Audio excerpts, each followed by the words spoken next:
네. 네. 자, 그러면 우리 박병창 부장님 바로 모시도록 하겠습니다. 어서 오십시오. 어서 오세요. 예, 안녕하십니까. 네, 반갑습니다. 자, 오늘도 한번 뭐 소개해 주실 이슈도 굉장히 많을 것 같은데요. 하나하나 좀 뭐 시장부터 한번 보겠습니다. 마감 상황부터 볼까요? 네, 미국이 추가 상승을 했습니다. 나스닥 0.8% 상승했고요. 다우가 1.3%, S&P 500이 1.1% 상승했는데요. 지난번에 9월 CPI 발표하고 나서 변동성이 컸습니다. 급반등했다가 조정 보이고 다시 상승하는 모습을 나타내어서 예. 전반적으로는 분위기가 위쪽으로 좀 더 있지 않겠냐라는 쪽의 인식이 조금 더 확산되고 있다. 그 정도 좀 보시면 될 것 같습니다. 네. 유가는 큰 움직임이 없었고요. 뭐 달러 인덱스나 전반적으로 움직임이 없었는데 위안화가 추가 약세가 됐습니다. 이것으로 인해서 우리 원화도 다시 올라가서 1,444원까지 여기에서 시장에서 올라가는 모습을 나타냈습니다. 전반적으로 아침에 시작하기 전에 미국 시장 시작하기 전에 영국의 신임 총리 내정 얘기가 있었고요. 이것으로 인해서 파운드화가 안정화됐고 유로 지수가 상승을 했습니다.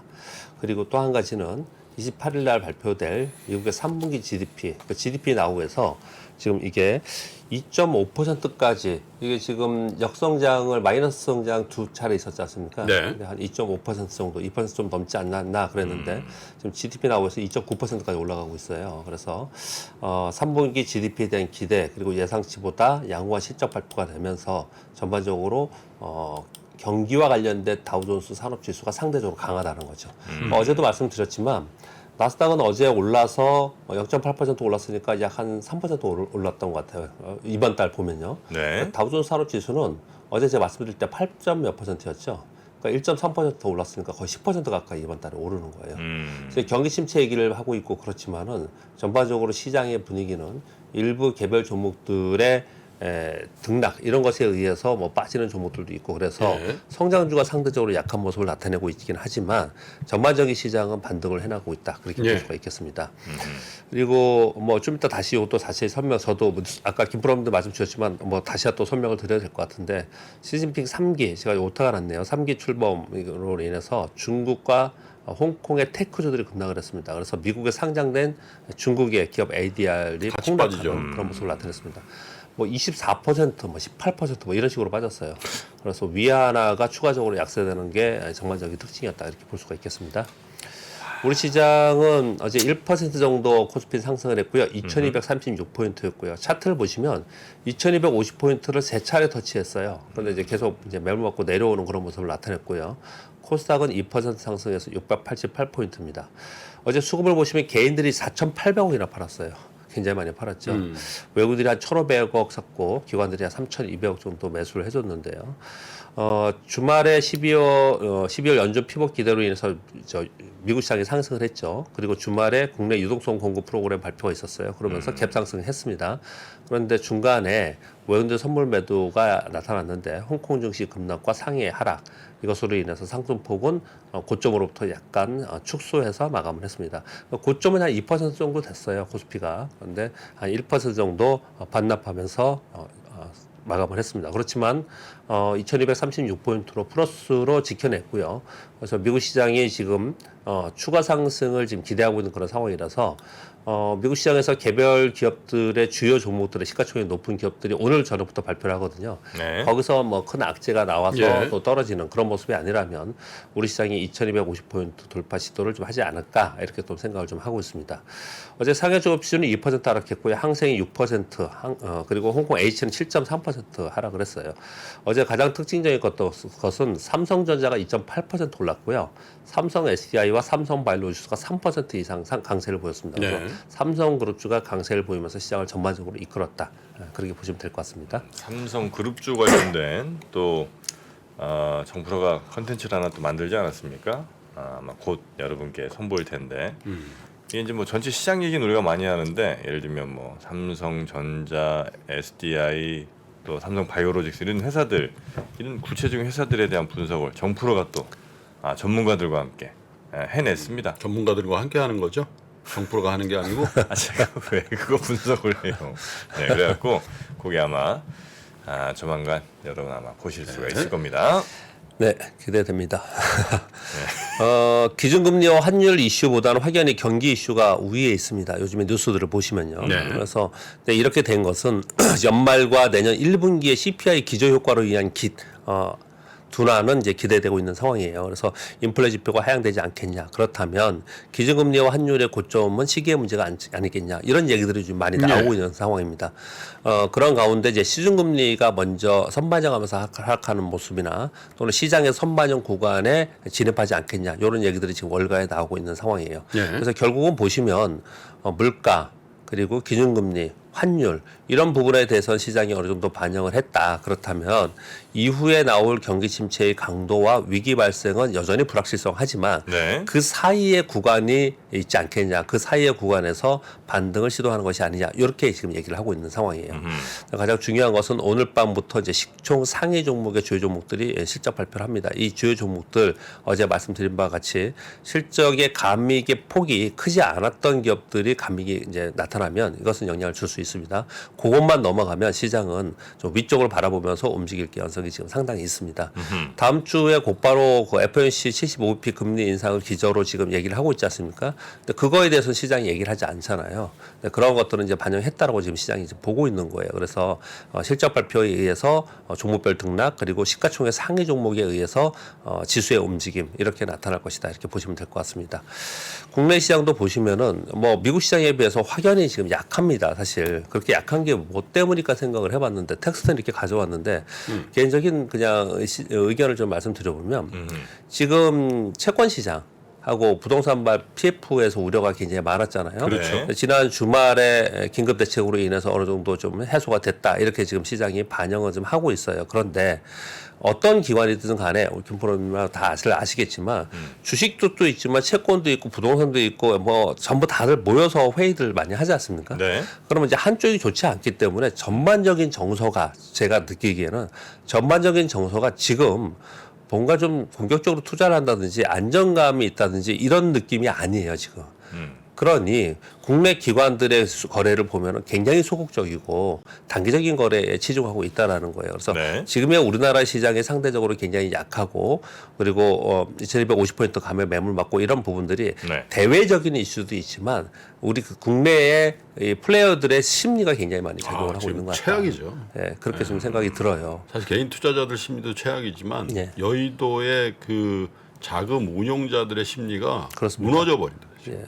그게 지금 시장을 그죠? 이렇게 하고 있지 않나 그런 생각이 많이 합니다 지금. 근데 실제로 뭐 어디라고 딱 얘기하기 없겠지만은 제 주변의 사람들도 뭐 채권 모드 있고 뭐 FICC도 있고 이렇게 얘기를 들어보면은 다들 그냥 좀 약간 우왕좌왕하고 좀 이거 어떻게 이거 헤쳐나가야 되냐 이러고 있는 상황에 뭐 또 한쪽에서는 주식 쪽에서는 뭐 공격적으로 플레이를 할 수 있느냐 그게 아닌 분위기다 이렇게만 전해드리는 겁니다. 전반적인 리스크 컨트롤 그러니까 그죠? 아주 보수적으로 예. 뭘 해야 되는 그 분위기가 금융회사에 지금 그렇게 있습니다. 그래서 왜 이 말씀을 드리냐면요. 외국인들의 수급을 보면 우리나라 지수가 지금 위쪽으로 바라볼 수 있는 그런 상황이지 않습니까? 네. 외국인들의 수급을 보면 그런데 국내 기관들의 수급을 보면 굉장히 답답한 그런 국면에 있어요. 그래서 시장을 잘 보시면 외국인들이 매수하는 가운데 국내 기관들이 같이 사는 날은 비교적 큰 폭으로 오릅니다. 근데 국내 기관들이 같이 따라주지 못하는 날 그런 날은 외국인들이 많이 사도 상대적으로 약할 수밖에 없고 네. 그리고 국내 기관들은 개별 종목의 액티브형만 요즘에 좀 움직이는 그런 상황이거든요. 그렇다 보니까 기관들의 움직임에 따라서 종목별 등락이 심하게 나타난다. 네. 그렇게 보시면 될 것 같습니다. 근데 뭐 참고로 2250포인트를 3차례 정도 터치했다가 밀렸는데요. 네. 그 뭐 차트와 그다음에 이제 수급을 좀 보니까 2250포인트를 안착을 하면 100포인트 구간으로 우리 시장이 좀 움직일 것 같더라고요. 보니까 만약에 안착이 성공하면 그 다음은 2350, 그 다음에 2450 이런 식으로 좀 움직일 가능성은 좀 있어 보입니다. 그래서 일단은 2250포인트에 안착을 하면 위쪽으로 바라보고 좀 갈 수 있다라고 기대감이 지금 존재해 있는 그런 상황입니다. 네. 뉴스 몇 가지 말씀드리겠습니다. 러시아 우크라이나 문제에서 어제 러시아에서 공개하고 타스통신에서 지금 타스통신발로 나온 얘기들인데요. 러시아 국방장관이 미국, 영국, 프랑스, 트리키의 국방장관과 통화했다. 러시아에서 발표한 거예요, 자기들이요. 그렇게 통화를 했다 여기를 하고 있고요. 미국의 국방장관과는 21일 날 통화를 했는데 23일 날 또 한 차례 통화해서 두 차례 통화를 했다. 그래서 러시아와 당사국인 우크라이나와의 국방장관의 회담이 임박하지 않았나 이런 뉴스들이 나오고 있습니다. 이거는 근데 양쪽으로 설명을 하더라고 해석을 하더라고요. 서로의 입장만 얘기를 하고 있다라는 쪽도 얘기를 하고 있는 거고요. 또 한쪽에서는 이렇게 지금 뭔가 진행이 되고 있으면 이게 지금 G20 정상회의를 앞두고 뭔가 조율을 하고 있는 게 아니냐 이런 얘기들도 있습니다. 이건 뭐 결론 짓거나 뭐 이렇게 할 수 있는 부분은 아니고 뉴스 플로우를 계속 추적하면서 봐야 되는 내용이다. 그렇게 말씀드리겠고요. 두 번째 뉴스는 아까 김 프로님이 너무 미스터마켓 하시면서 자세히 설명을 드렸습니다. 그런데 굉장히 중요하기 때문에 저도 조금 더 진행을 좀 하겠습니다. 중국 당대회 폐막 후에 차이나 리스크가 계속 이제 부각이 되고 있는 그런 상황인데요. 위안화는 지금 7.26 위안까지 더 약세가 되었습니다. 그런 가운데 상해 종합 지수는 좀 버티다가 홍콩 밀리면서 마지막에 좀 밀리는 그런 모습을 나타냈고요. 홍콩의 항생은 6.3%, 홍콩 H는 7.3%, 홍콩 H는 중국에 있는 기업들의 한 40개 종목을 홍콩에 놓고 일종의 ETF하고 비슷한 개념이니까 시장은 시장인데 근데 그걸 가지고 이제 움직이는 그런 이제 시장인데요.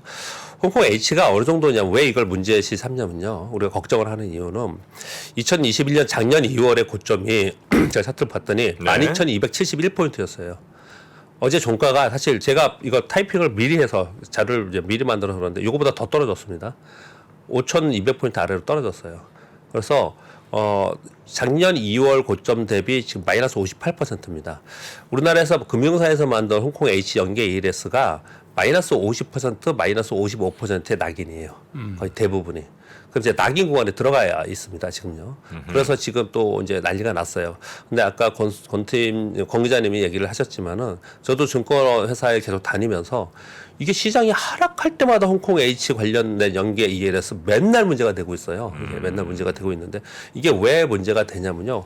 이거 나는 안 했다 이렇게 생각하실지 모르겠지만은 보통 ELS를 은행에서 굉장히 많이 팔거든요. 네. 근데 이제 이걸 가지고 이제 하신 분들은 그렇게 완전히 시장에 대해서 꼼꼼하게 그렇게 하는 분이 아니에요. 약간 중위험이라고 표현을 많이 하면서 이 상품을 팔았기 때문에 좀 보수적인 분들이 굉장히 많거든요. 근데 이런 분들이 이런 정보들을 했는데 어떻게 하냐면 ELS를 홍콩의 H 하나 단일로 하지 않아요. 몇 개를 같이 하는데 유로스탁스하고 뭐 S&P 뭐 예, S&P도 나스닥 하고 이제 삼성전자도 많이 넣어요. 테슬라도 많이 넣고. 그러면 이게 만약에 낙인이 돼서 매도가 나가면요. 그 삼성전자 같이 나갑니다. 이게요. 그래서 이게 염려를 많이 하는 것이거든요.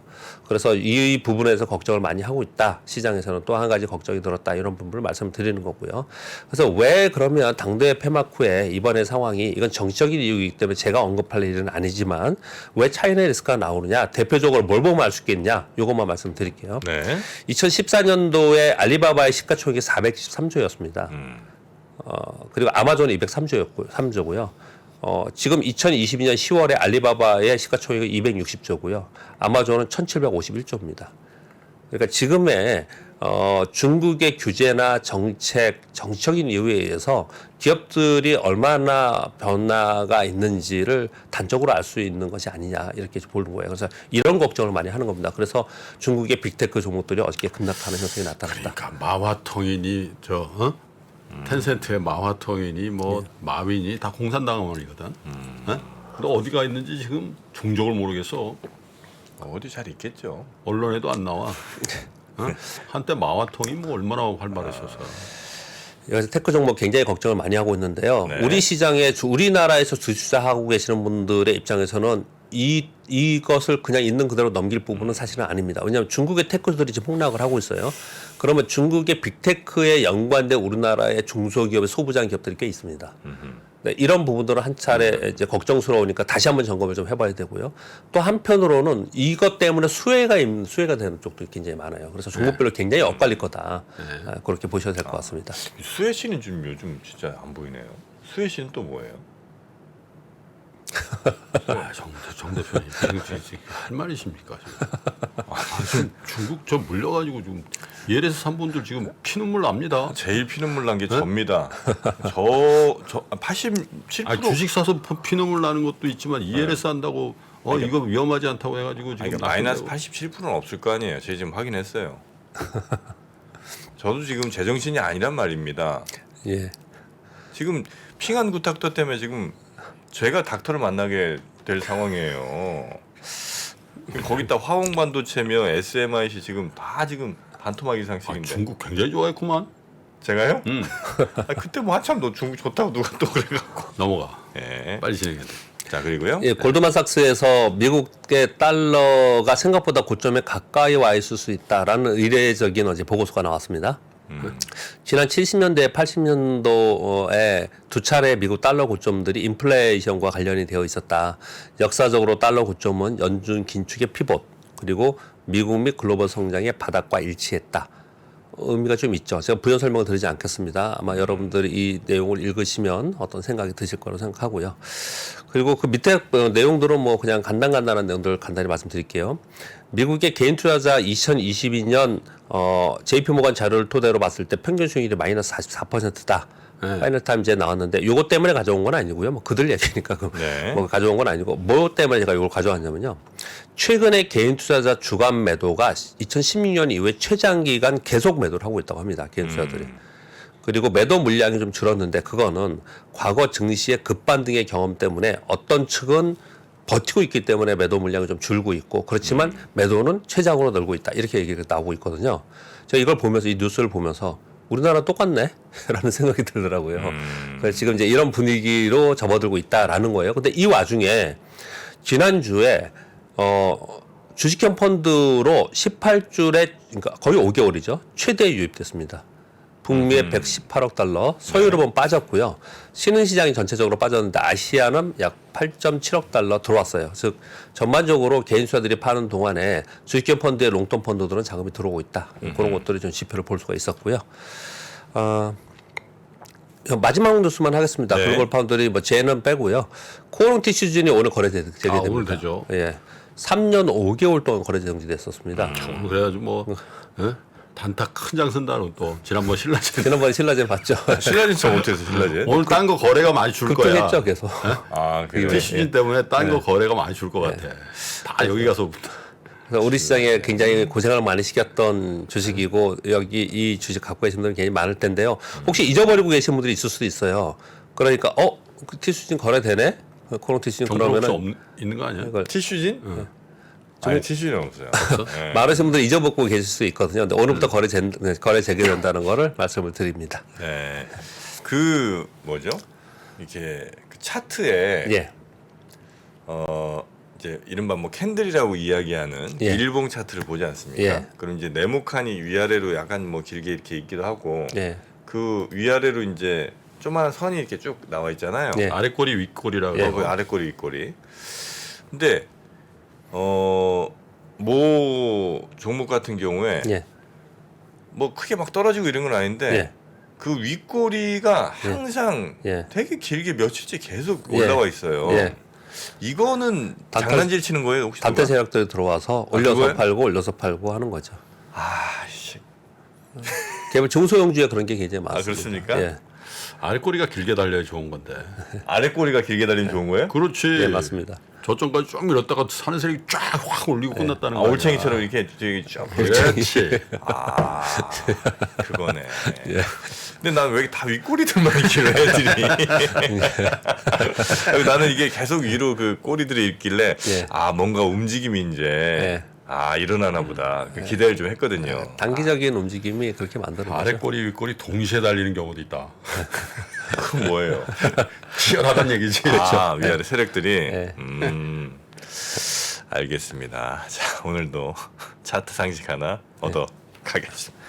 자 우리 박병창 부장님과 함께했고요. 내일 뵙겠습니다. 네, 감사합니다. 네, 고맙습니다.